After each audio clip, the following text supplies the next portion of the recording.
I've been a member for a long time, and my boys are members, and they're much better shooters than I am. I'll tell you, they know more about guns than any. I don't know, there might be 2 or 3 people in this room, but believe it or not, not many.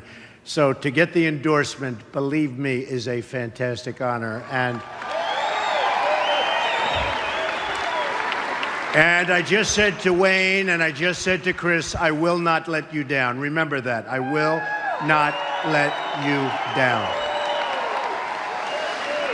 And, you know, I wrote a few remarks, and I'm going to actually read them because we go into a little detail, but I will tell you that Hillary Clinton, and you know I call her Crooked Hillary because all you have to do is read any newspaper you want, but Hillary Clinton wants to abolish the Second Amendment. Just remember that. We're not talking about change it. She wants to abolish the Second Amendment. So we're not going to let that happen. I can tell you that right now. We're going to preserve it.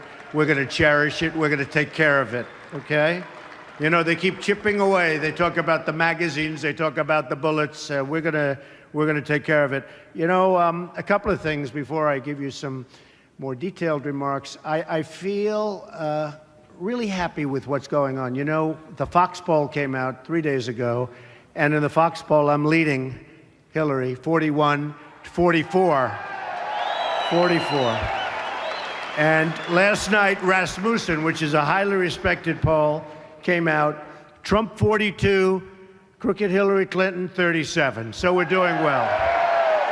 Now, with all that, we have a long way to go.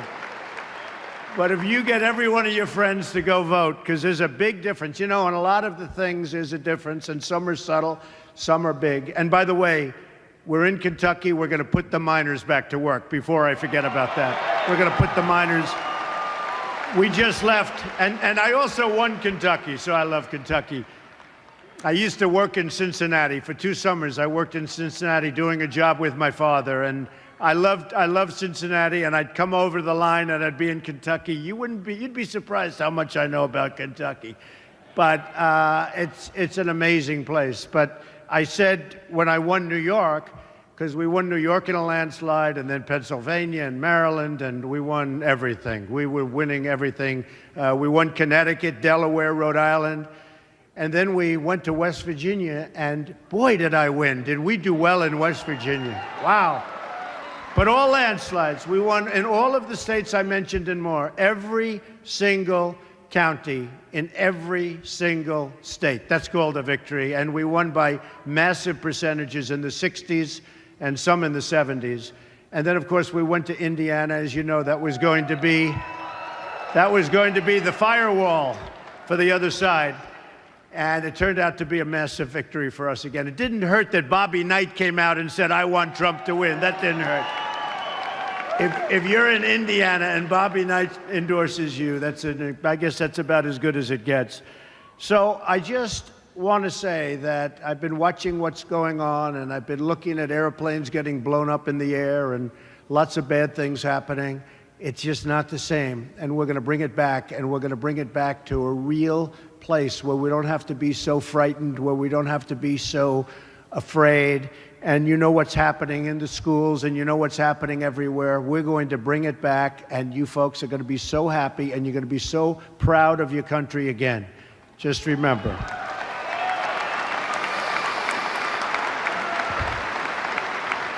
Bernie Sanders, who I'm sure you all love, he did say one thing that was very interesting. He said that Hillary Clinton is unqualified to be the President of the United States.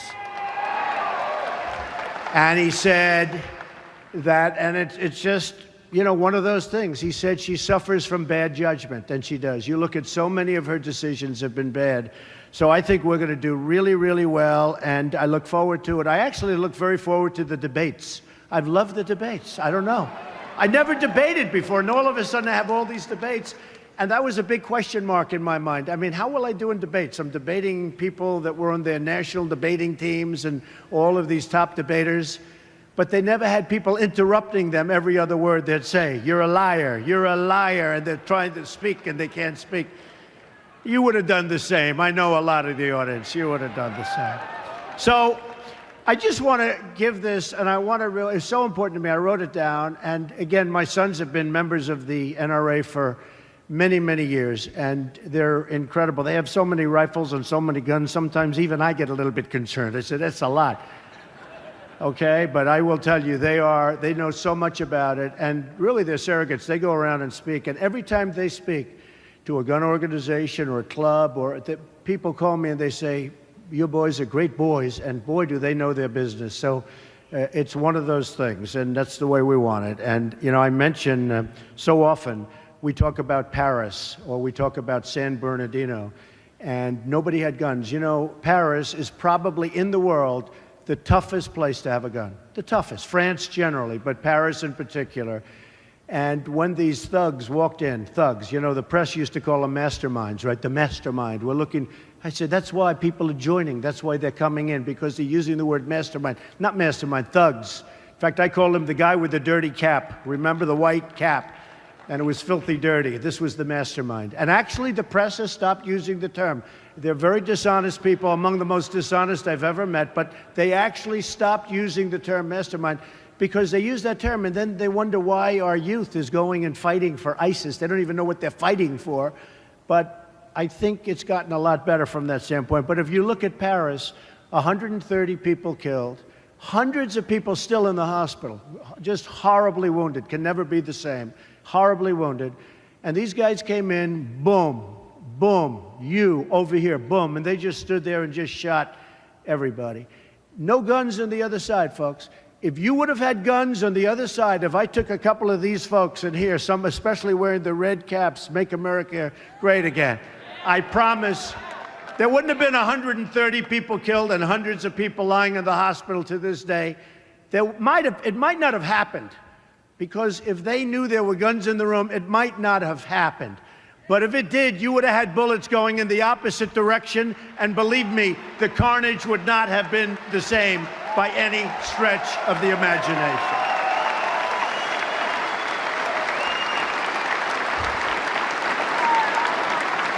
And I tell the same story on San Bernardino. Here's two people.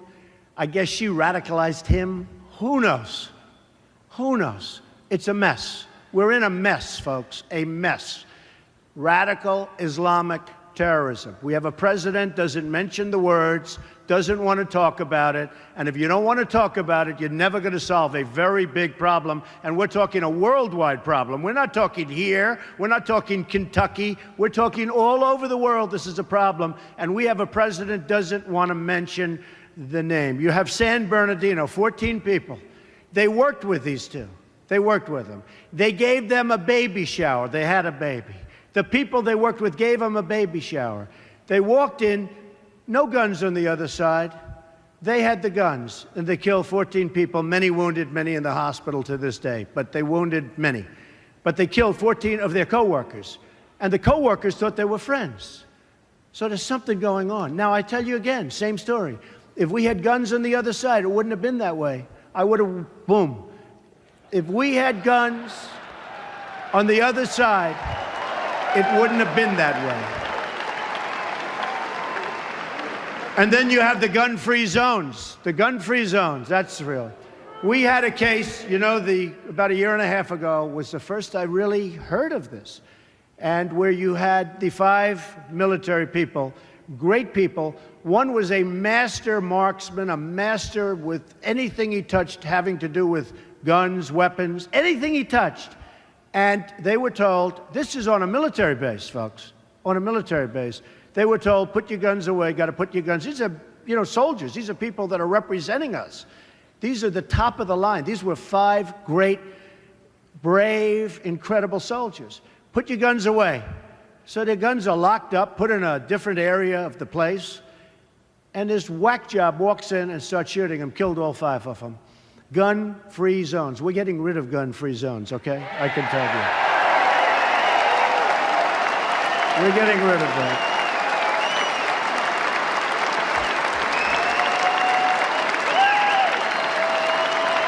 Thank you. Thank you.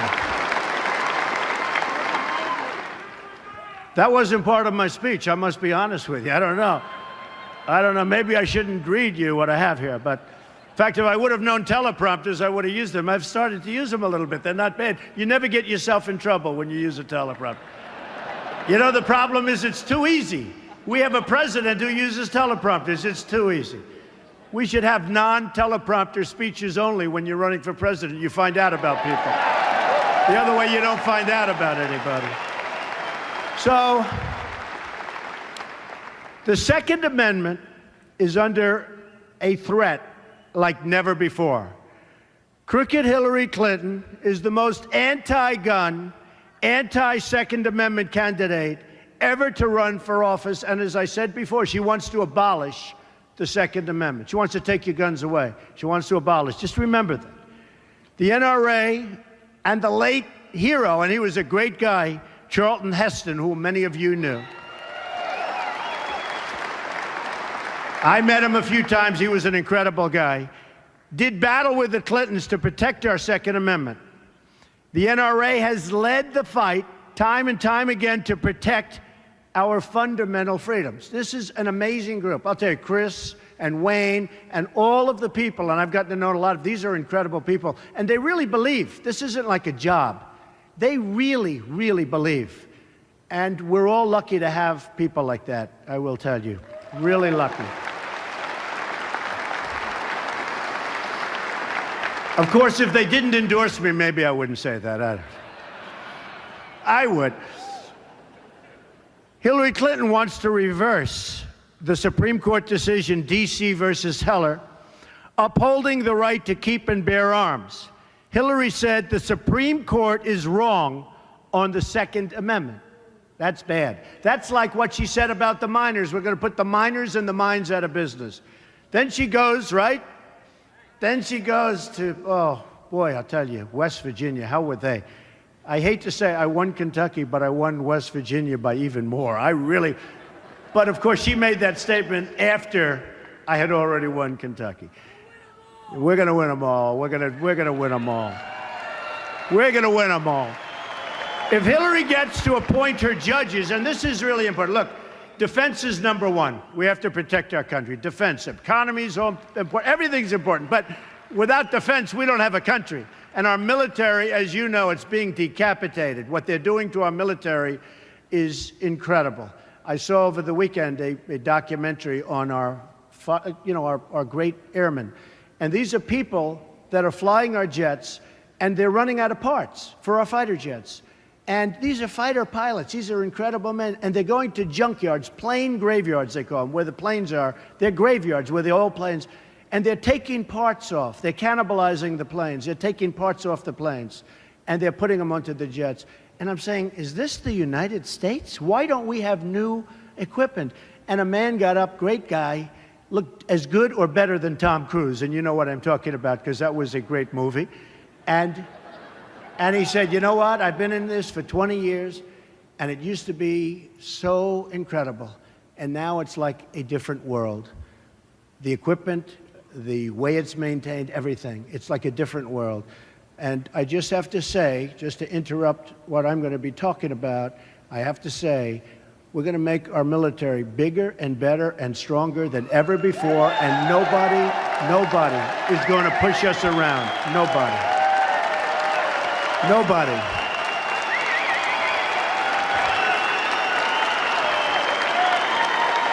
Thank you. And by the way, as part of that, we are going to take care of our great veterans, and I have to tell you, the proper way, the proper way. All right, thank you, everybody. Thank you. If Hillary gets to appoint her judges, you know, one of the biggest and most important reasons to win this time, it's very unusual. Sometimes you get no judges to appoint. Sometimes you go for years and there's no judges. Probably there'll be a minimum. You have Scalia, who was one of the greats. Well, his position's up. Great. He was great. But you have Scalia, so you have one before you even start, assuming, and I'm sure that Mitch and the guys are going to be able to hold out. I have no doubt about it, because we don't want anybody taking that slot. But you have Scalia, and you'll probably have 3. It could be 4. and it could even be 5 judges. So I think in terms of president, and we're talking about a 4-year period, and of course we intend to be there for 8 years, but we'll make it so good in 4, you'll probably say you don't need to do it any longer, Mr. President. But I can't stress in any stronger fashion, whoever the next president is going to appoint from 3 to 5 judges. And if it's Hillary or whoever, assuming she's allowed to run, because you know what she did with her emails is so criminal, is so dishonest, is so shocking that she shouldn't be allowed to run, but it looks like they're going to let her run. And that's okay with me, because really, I do want to run against her. I have to be honest with you. So if she gets to appoint her judges, she will, as part of it, abolish the Second Amendment. And I have to say, that would be, in my opinion, that's what she's going to go for. And it's a little like she did with the coal miners.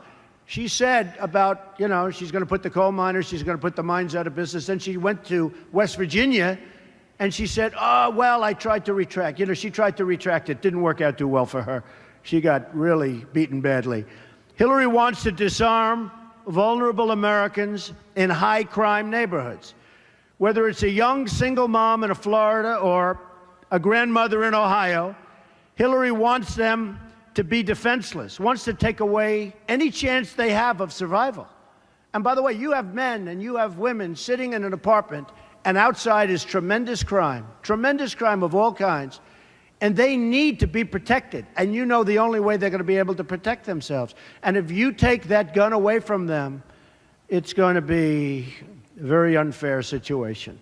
And that's why we're going to call her Heartless Hillary. We can do without that. Somehow I like crooked Hillary better. I put forth, and you probably saw it a few days ago, I put forth a list of judges who will protect and defend all of our freedoms, including the Second Amendment. The judges will follow the Constitution, and these were all highly vetted, the Federalist Society, Heritage, some great references from Jeff Sessions, a fantastic man, from Mitch, and from a whole group of people. And we put down 11. I'll be adding some additional names over a period of the next month or so, sometime prior to the convention. Hope you can all go to the convention. Hope you can come. And we're going to be putting some additional names in. I think you'll be very happy with them. But it's been reviewed incredibly well. People love these people. And I thought I'd do that because I really think it brings the party together.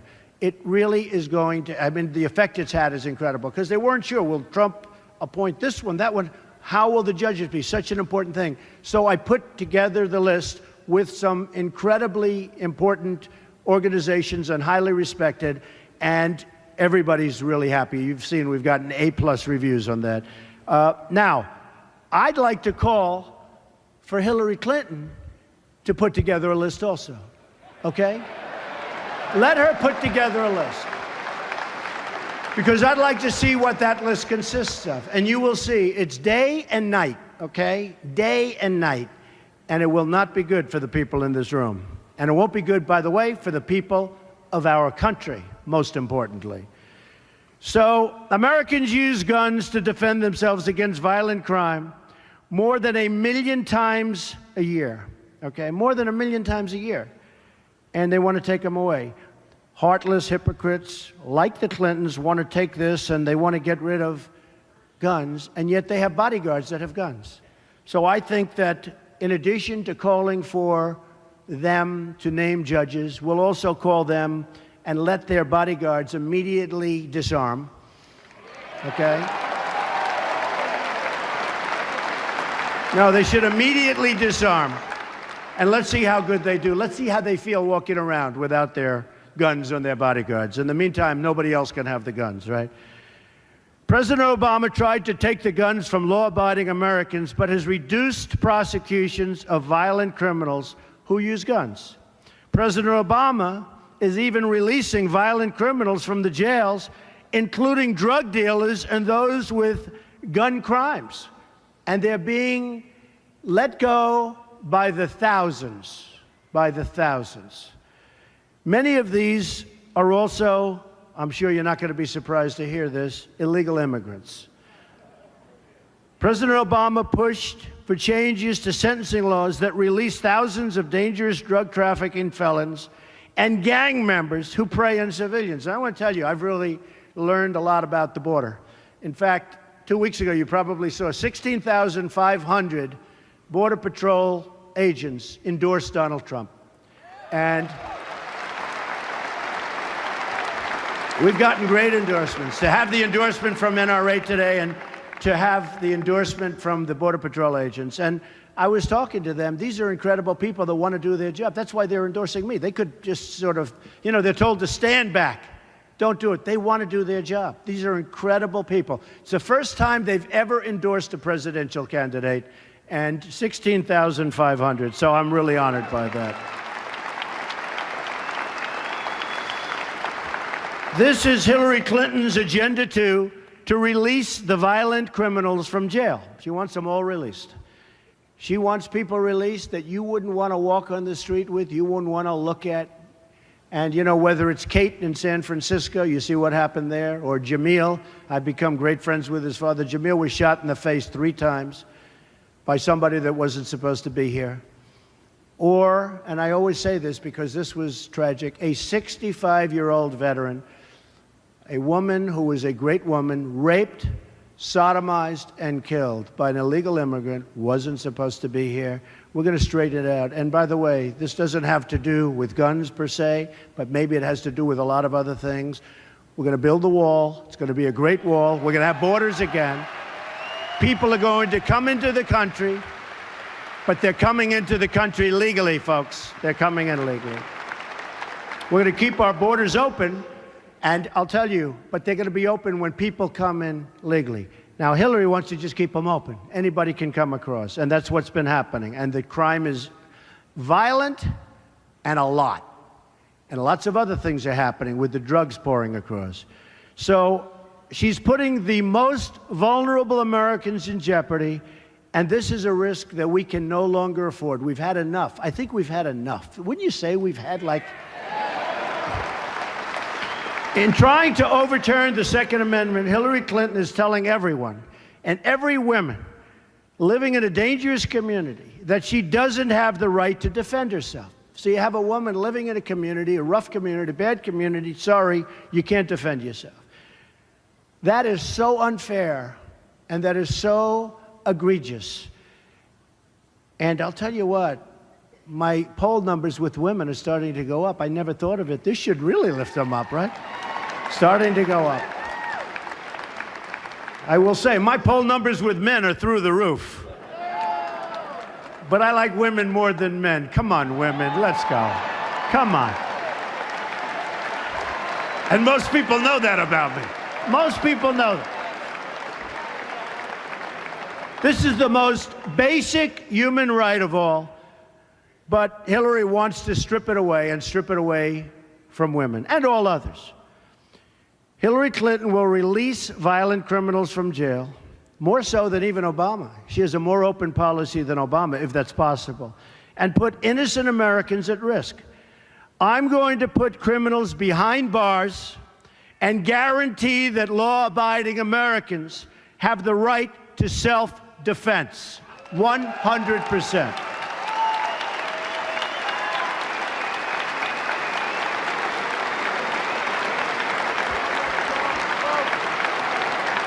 Thank you. Thank you. There are 13 million right-to-carry permit holders in the United States.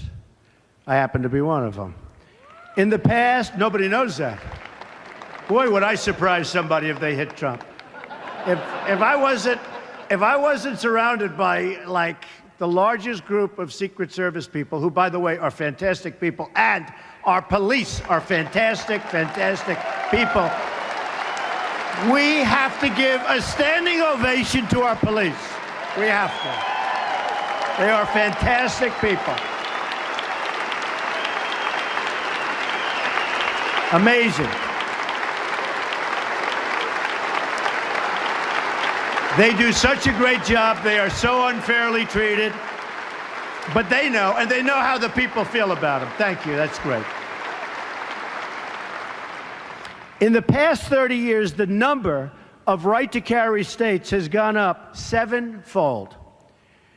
These are among the most law-abiding folks, statistically, in the entire country. So they have the right to carry. They're among the most, you know, they do statistics on everything, right? Everything. And these are among the most, in fact, they're like at the top of the list. In Florida, for example, they've issued more than 3 million concealed carry permits in the past 30 years. Only 168 have been revoked. That's 0.006%. So very, very few and just no difficulty. Hillary wants to go into the opposite direction. She said that President Obama didn't go far enough when he executed this order, when he signed this order, and he's not going far enough. He's gone so far, he's gone too far, we're going to stop it. And we will unsign lots of different things, including some of those terrible executive orders. Believe me, they're going to be unsigned so fast, they'll be unsigned the first hour that I'm in office, in the first hour that I'm in office.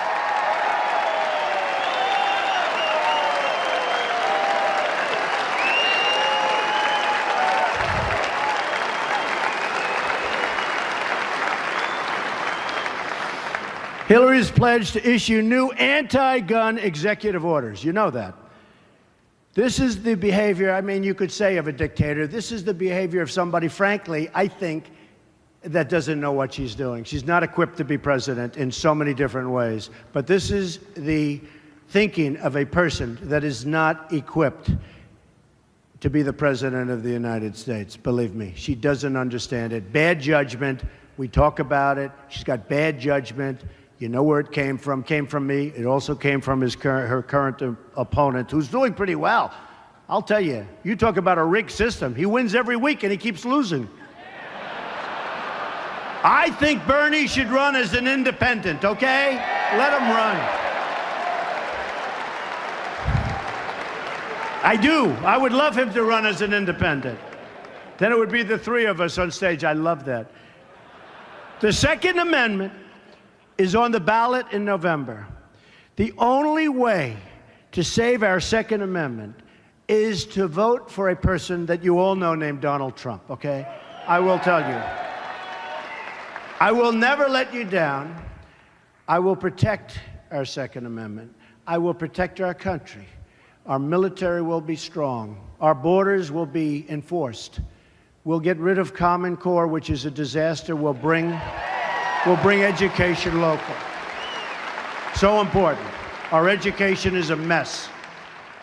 We're going to get rid of Obamacare. We're going to have a great, great plan as a substitute. Obamacare is out of control. The new costs, as you know, they're going to be revealed on November 1st. They are going to be through the roof. And by the way, don't let this happen. We'll have to speak to Mitch.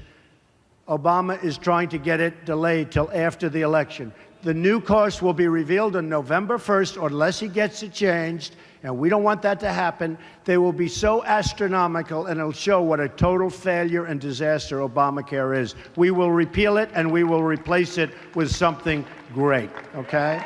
Believe me. We're going to have strong borders, and we're going to make the greatest trade deals. Every country worldwide, every country in the world is ripping off our great country like we're children, like taking candy from a baby. Our trade deals will be renegotiated.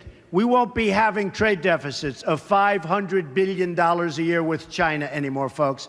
They won't be taking our jobs out of here and Kentucky and lots of other places, every place. They won't be taking our jobs and bringing them into Mexico, like with Nabisco, where they leave Chicago, moving to Mexico, and so many other countries, companies. Carrier. You take a look at Carrier Air Conditioner. Just left Indiana. They're leaving Indiana. They're moving to Mexico. That's not happening with me, because when they make their air conditioners and they sell them across our now very strong border, believe me, they're going to pay a tax, and they're going to say, we're not moving to Mexico anymore. It's so simple. It's so simple. So we're going to have We're going to have great trade agreements. We're going to become a strong nation again. We're going to save our Social Security. We're going to save our Medicare. We're going to be so proud of this country. You're going to be proud of your president, but I don't care about that.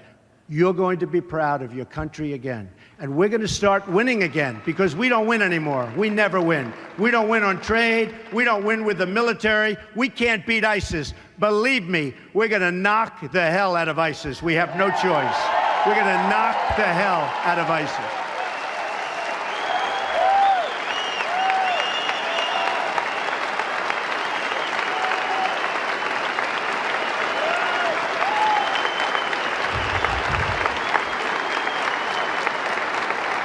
So we are going to start winning again.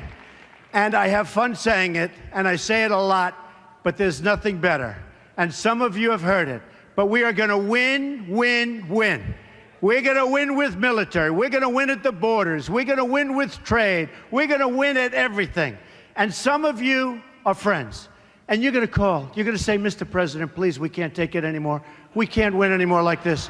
Mr. President, you're driving us crazy. You're winning too much. Please, Mr. President, not so much. And I'm going to say, I'm sorry. We're going to keep winning, because we are going to make America great again. Thank you. We love you. Thank you. Thank you, everybody. Thank you, Kentucky. Thank you, everybody. Thank you.